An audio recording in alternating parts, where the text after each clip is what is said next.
o lavadoiro a Fonte de Abaixo, que se atopa en Sevilla, parroquia de Tequeril.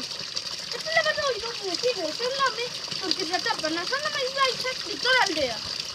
Actualmente este lavadoiro xa está abandonado, pero antigamente as mulleres da aldea utilizábano para lavar as súas pezas de roupa, sobre todo no verán, cando o resto de fontes secaban e estes seguían botando auga porque ten un pequeno depósito. Este pequeno depósito ten dúas saídas.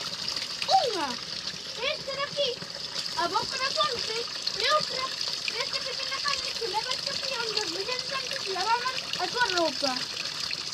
Este lavadoiro é un dos máis vellos de toda Sevilla. De feito, os homens máis vellos xa o recordan. Tamén me dixeron que foi construído polos homes e os canteiros da aldea. Actualmente, este lavadoiro xa non bota auga potable.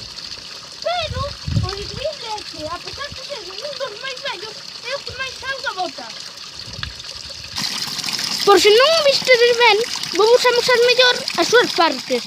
Esta sería a boca da fonte. Logo, esta sería a pequena canle que leva a pía onde as mulleres antes lavaban a súa roupa. E por esta zona de aquí atoparíase o depósito. Actualmente, esta fonte está abandonada e cobertas de malas ervas. E ata aquí chega a miña pequena investigación sobre o lavadoiro a Fonte de Abaixo.